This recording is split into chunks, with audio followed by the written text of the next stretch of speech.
आपने कहा पंडित जवाहरलाल नेहरू और शेख अब्दुल्ला, क्या इनके रोल को, इनकी भूमिका को आप एक्सप्लेन करेंगे, हमारे दर्शकों के सामने रखेंगे, इनकी क्या भूमिका थी और क्यों आप इस बात को बड़ा जोर देकर कह रहे हैं कि दरअसल कश्मीर अगर भारत का अविभाज्य अंग बना तो इसके लिए यही दो लोग जिम्मेदार थे? देखिए, जब भारत आजाद हुआ तो आजाद होने से पहले जम्मू कश्मीर में जो संघर्ष चल रहा था, उस संघर्ष से भारतीय राष्ट्रीय कांग्रेस जो आजादी की लड़ाई का नेतृत्व कर रही थी, उसका उन आंदोलनों और उन संघर्षों से जो जम्मू कश्मीर में चल रहे थे, उनसे एक बिरादराना रिश्ता जो बना, उसमें सेतु का काम, पुल बनने का काम भारत की तरफ से या भारतीय राष्ट्रीय कांग्रेस की तरफ से नेहरू कर रहे थे। और शेख मोहम्मद अब्दुल्ला जो उन दिनों मुस्लिम कॉन्फ्रेंस के लीडर थे, वो जम्मू कश्मीर की तरफ से कर रहे थे। बाद में जम्मू कश्मीर के जो नेता थे शेख मोहम्मद अब्दुल्ला, उन्होंने अपनी पार्टी का नाम नेशनल कॉन्फ्रेंस कर लिया और मुस्लिम कॉन्फ्रेंस शब्द हटा दिया। उनके जो पार्टी का एजेंडा था, उसमें भारत की आजादी की लड़ाई की एक साफ साफ तस्वीर भी दिखाई दे रही थी। वो ये चाहते थे कि जम्मू कश्मीर में भी लोकतंत्र आए। जिस तरह भारत लोकतंत्र के लिए लड़ रहा है, आजाद होने के साथ साथ लोकतांत्रिक व्यवस्था के लिए लड़ रहा है, डेमोक्रेसी और सेक्युलरिज्म के लिए लड़ रहा है, तो उसी तरह की बात हमारे जम्मू कश्मीर सूबे में भी आवे। और चूंकि जम्मू कश्मीर सूबा जो था वो महाराजा के अधीन था, एक शाही राज था, वो वहां पर जो लड़ाइयां चल रही थी, उन लड़ाइयों में दोहरा दमन था। एक तरफ तो ब्रिटिश हुकूमत की छाया भी थी महाराजा को, और दूसरी तरफ वो स्वयं सूबे के बादशाह थे, राजा थे, तो भारी दमन चक्र चल रहा था। तो जितना दमन चक्र आजादी की लड़ाई के लड़ने वाले भारत में झेल रहे थे, उससे कम नहीं बल्कि उससे ज्यादा दमन वहां भी झेला जा रहा था। अनेक लोग जो है जेलों में बंद कर दिए गए थे, बार बार शेख अब्दुल्ला जेलों में बंद हो जाते थे। तो मैं इसीलिए कह रहा हूं कि दोनों के बीच में, राष्ट्रीय कांग्रेस के बीच में और नेशनल कॉन्फ्रेंस के बीच में एक बिरादराना रिश्ता उसी समय बन गया। और बहुत लोग समझते हैं कि ये नेहरू और शेख अब्दुल्ला की दोस्ती के कारण हुआ। बिल्कुल नहीं। आप देखिए, महात्मा गांधी जम्मू कश्मीर में एक ही बार गए, संपूर्ण अपने जीवन में एक बार गए। और वह जब गए तो महाराजा आमीन आजादी से पहले चुकी गए थे, आजादी से कुछ ही दिन पहले। तो महाराजा के यहाँ तो उनको जाना ही था, महारानी ने स्वागत किया और बहुत सारी बातें उनसे हुई, लेकिन उन्होंने ज्यादा वक्त शेख मोहम्मद अब्दुल्ला की बेगम साहिबा के साथ गुजारा। उनके घर वो गए, तमाम नेशनल कॉन्फ्रेंस के कार्यकर्ता वहां मौजूद थे। क्यों? क्योंकि नेशनल कॉन्फ्रेंस के लीडर शेख अब्दुल्ला उन दिनों महाराजा की जेल में बंद थे। तो एक तरह से बेगम साहिबा के घर जाना, फारूक अब्दुल्ला की माताजी जो उस समय लीड कर रही थी एक तरह से रेजिस्टेंस को, उस समय गांधी जी का उनके घर जाकर बैठना देर तक और बातचीत करना, एक तरह से नेशनल कॉन्फ्रेंस की जो लड़ाई थी उसको सहानुभूति उसके प्रति प्रकट करना भी था। और उन्होंने एक तरह से उनको आशीर्वाद सा दिया। और बाद में उन्होंने कहा भी, जम्मू से जब वो दिल्ली की तरफ लौट रहे थे, कि जम्मू कश्मीर जब कभी चाहेगा वो भारत का हिस्सा बनेगा, जब भारत आजाद होगा, ऐसा मेरा विश्वास है। लेकिन ये जनता के ऊपर निर्भर करेगा। वहां की हुकूमत उतनी महत्वपूर्ण नहीं है जितनी की जनता महत्वपूर्ण है। ये इन शब्दों को महात्मा गांधी ने स्वयं भी रखा था। तो नेहरू जी की भूमिका क्या थी? क्योंकि नेहरू जी के बारे में जो तमाम चीजें कही जा रही, उसमें नेहरू की स्पष्ट भूमिका क्या थी? नेहरू जी ने जम्मू कश्मीर की आवाम, जम्मू कश्मीर की जो सबसे बड़ी पार्टी नेशनल कॉन्फ्रेंस थी, उसको हमारे देश के साथ इंटीग्रेट करने, एक तरह से एकजुट करने में बहुत बड़ी उनकी भूमिका थी।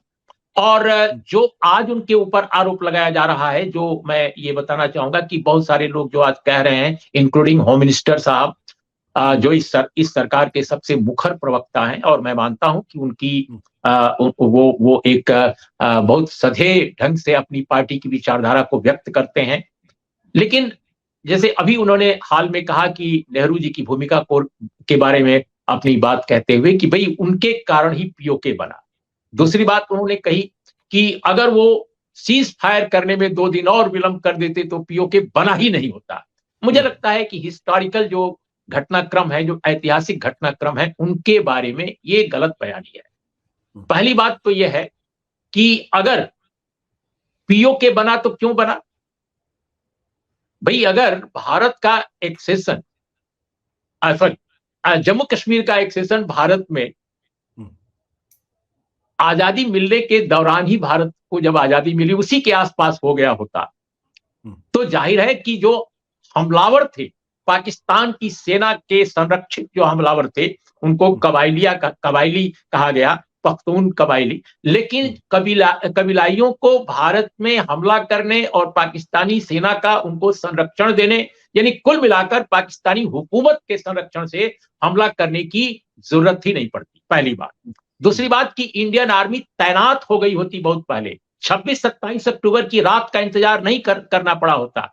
तो ये एक बात जो है। अच्छा, इसके लिए आप रिकॉर्ड हमारे पास है, मुझे लगता है गृह मंत्री से अधिक रिकॉर्ड देखने का कौन सामर्थ्य रखता है। सारे रिकॉर्ड गवर्नमेंट ऑफ इंडिया के पास हैं। सरदार पटेल साहब ने कम्युनिकेट किया महाराजा को, वीपी मेनन को भेजा गया। इसके अलावा उनके जो प्रधानमंत्री थे महाराजा के रामचंद्र काक साहब, उनसे लगातार डायलॉग किया गया।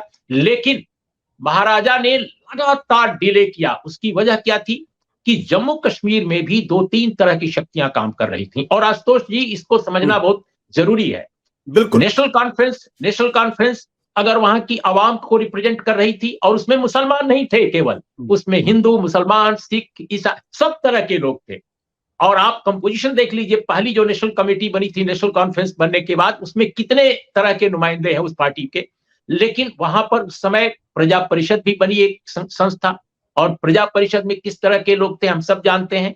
और प्रजा परिषद को एक तरह से जो राष्ट्रीय स्वयंसेवक संघ था उसका आशीर्वाद प्राप्त था। इसके अलावा आरएसएस स्वयं भी एक्टिव थी। इसके अलावा दूसरी और जो संकीर्ण जो बहुत सारी संस्थाएं वहां काम कर रही थी तरह तरह की, उसमें बहुत सारे ऐसे लोग थे जो महाराजा को लगातार ये सलाह दे रहे थे कि हरगिज आप भारत के साथ न मिलिए और न पाकिस्तान के साथ मिलिए, आप जो है यहां पर अपना राजतंत्र खड़ा कीजिए। यानी मोनार्की के पक्ष में थे। और मोनार्की के पक्ष में जो लोग थे उसमें संकीर्ण विचारधारा के लोगों की संख्या सबसे ज्यादा थी, जो हिंदू राष्ट्र वहां भी बनाना चाहते थे। तो मुझे लगता है कि ये सबसे बड़ी समस्या थी, जिसकी वजह से महाराजा को शाह मिली कि वो डिले करें और एक ऐसा मौका तलाश लें कि अपना राज खड़ा करने में उनको मदद मिल जाए। लेकिन हमला के कारण, जो हमला किया पाकिस्तानी सेना के संरक्षण में कबायलियों ने, उसकी वजह से उनकी सारी जो प्लानिंग थी वो प्लानिंग डिसरप्ट हो गई, सारी प्लानिंग जो है डिरेल हो गई। और तब उन्होंने मजबूरी में, वीपी मेनन उसके पहले उनको कह चुके थे कि आप बहुत संकट में फंसेंगे, आप जल्दी कीजिए, लेकिन उन्होंने स्टैंड स्टिल एग्रीमेंट का उन्होंने ऑफर किया इंडिया और पाकिस्तान को। पाकिस्तान ने साइन कर दिया, इंडिया ने फ्लैटली रिफ्यूज किया। और बिल्कुल सही किया, इंडिया ने कहा कि बिल्कुल हम नहीं आपसे के साथ स्टैंड स्टिल एग्रीमेंट करेंगे, आपको तो भारत में आपको आना चाहिए क्योंकि आपकी आवाम चाहती है और आप ये गलत कर रहे हैं, आवाम को नजरअंदाज आप कर रहे हैं। लेकिन महाराजा नहीं माने। जब हमला बहुत तीखा हो गया, बारामूला और तमाम इलाकों से, यहां तक कि बारामूला क्रॉस करके लोग आगे बढ़ गए, हमलावर आगे बढ़ गए, तब जाकर जब उनको लगा कि श्रीनगर ही चला जाएगा, तब जाकर उन्होंने भारत से अप्रोच किया और रातों रात जो है इन चीजों को हल किया गया। वीपी मेनन साहब ने एक्सेशन के कहा उनको गया साफ साफ कि आप पहले एक्सेशन के इंस्ट्रूमेंट पर आप साइन कीजिए, प्रस्ताव पर साइन कीजिए, एंड देन ओनली हमारी सेना वहां जा पाएगी। और 26 अक्टूबर को उन्होंने सहमति दी। 27 अक्टूबर की मॉर्निंग में लॉर्ड माउंटबेटन ने उसको एडॉप्ट किया, एक्सेप्ट किया, और तब भारत की सेना वहां पहुंची बीच में, और फिर हमला जो है दोनों काउंटर अटैक किया। लेकिन इसके पहले नेशनल कॉन्फ्रेंस के जो वॉलंटियर्स थे लगातार लड़ रहे थे कश्मीर को बचाने के लिए उन हमलावरों से। और उस समय जो उनकी सेना थी महाराजा की और नेशनल कॉन्फ्रेंस के जो वॉलंटियर्स थे, सब साथ हो गए थे। सेना जब भारत की पहुंची तब भी सबने मिलकर वहां पर लड़ाई लड़ी और उनको पीछे किया। लेकिन कुछ जो हल्के थे वो जाहिर है कबायलियों के हाथ में नहीं बल्कि पाकिस्तानी सेना के हाथ में वो चले गए थे। अब सवाल इस बात का है कि सीज फायर क्यों हुआ और क्यों नहीं कब्जा कर लिया भारत ने। उसके 3 कारण थे, वो मैं आपको बताना चाहूंगा, जिस पर मुझे लगता है कि हमारे गृह मंत्री जी ध्यान नहीं दे पाए होंगे। पहली बात तो यह है कि जो इलाका था जिसको पीओके आज कहा जा रहा है, उसके अलावा भी उसको बचाने के लिए पाकिस्तानी सेना ने राजौरी और पुंछ की तरफ भी हमला कर दिया। और वो लोग काफी दूर तक चले आए। जब पता चला नेहरू और पटेल को कि अरे ये क्या हो रहा है, तब भारतीय सेना जो है उधर आगे कूच की, और उस दौरान ब्रिगेडियर उस्मान, जो बहुत मशहूर सैनिक थे भारत के, एक बड़े सेना नायक थे, उनकी शहादत हुई 1948 के संभवतः जून या जुलाई महीने की बात है। और जी अगस्त, या मैं इसको थोड़ा सा मैं डेट भूल रहा हूं, और कैप्टन ब्रिगेडियर उस्मान की जो शहादत थी, उसके बाद इंडियन आर्मी ने काफी वहां पर कौशल दिखाया और किसी तरह से रजौरी पुंछ को बचाया। कोशिश की हमारे सैनिकों ने कि कोटली और मीरपुर को भी कब्जा कर लें, लेकिन इसी बीच में जो सेना के चीफ थे भारत के, वो ब्रिटिशर्स थे उस समय। पाकिस्तान की आर्मी और भारत की आर्मी, ये भी अजीब विडंबना है जिसको मुझे लगता है हमारे गृह मंत्री जी ने नजरअंदाज किया है। दोनों की सेनाओं के चीफ अभी भी ब्रिटिश सेनापति थे, ब्रिटिश हुक्मरान थे। लॉर्ड माउंटबेटन हमारे यहाँ थे। अभी भी हमारे यहाँ पूरी तरह तंत्र नहीं बदला था। कैबिनेट आ गई थी, लेकिन कैबिनेट के फैसले भी कंडीशनड थे। आप उनके ऊपर भी शर्तें लागू की जाती थी। कैबिनेट के फैसलों से असहमति जाहिर करते थे प्राइम मिनिस्टर एटली, और एटली के संदेश आते थे लॉर्ड माउंटबेटन को कि क्या किया जाना चाहिए, क्या नहीं किया जाना चाहिए। तो जब ये देखा गया कि जो पीओके जो आज कहलाता है इलाका, उस भूगोल में, उस भूखंड में जो सेना के लोग और कबायली आकर के डेरा डाले हुए हैं, उनको भगा दिया जा रहा है भारतीय सेना द्वारा, इसके बावजूद वो बार बार चले आ रहे हैं। तब जो है ये फाइंड आउट किया गया कि दरअसल पश्चिम पाकिस्तान से, यानी वहां से सप्लाई लाइन है, उसको काटा नहीं जा सकता। इसलिए नहीं काटा जा सकता कि उस इलाके में हमारा कोई कब्जा नहीं है और पाकिस्तान से उनको हर चीज की आपूर्ति हो रही है। तब जो है मुश्किलात का अंदाजा सेना को मिला कि इसमें तब तक ठंड भी बहुत बढ़ चुकी थी। और तीसरी बात जो बहुत महत्वपूर्ण थी कि जब यूएन में गया Bharat, United nation security council में, उस वक्त भी दो बातें बिल्कुल बाद में सामने आई, और नेहरू जी ने जो लिखा है, जिसको अमित शाह जी ने कोट किया है, मुझे लगता है कि वो नेहरू जी को बाद में ये बात समझ में आई कि ये जो प्रकरण है, इसका तो अंदाजा ही नहीं था कि ब्रिटेन और अमेरिका जैसे देश यूएन में, सिक्योरिटी काउंसिल में भी पाकिस्तान को शाह दे रहे थे, पाकिस्तान का एक तरह से इनडायरेक्टली या डायरेक्टली सपोर्ट कर रहे थे। उसकी वजह क्या थी? उसकी वजह थी आशुतोष जी कि उसी समय इजराइल का गठन हुआ था, और इजराइल के बनने से पूरा अरब वर्ल्ड जो है नाराज था, ब्रिटेन से, अमेरिका से और पश्चिम के तमाम देशों से। तेल का जो संकट था वर्ल्ड वॉर सेकंड के बाद भयानक स्थिति ले चुका था।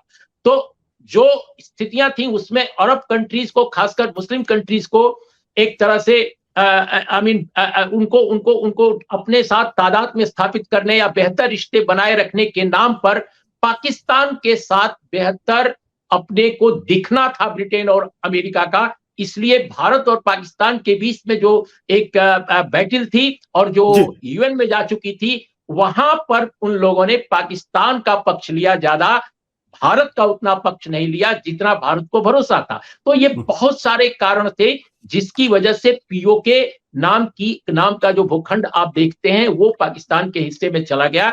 लेकिन उस पर कब्जा तभी हो सकता था जब इन तीनों स्थितियों की बात जो मैंने की है वो न पैदा हुई होती। इसलिए नेहरू को जिम्मेदार ठहराना, ये मुझे लगता है कि ये बिल्कुल गलत है। सत्य हिंदी का ऐप डाउनलोड करें गूगल प्ले स्टोर पर।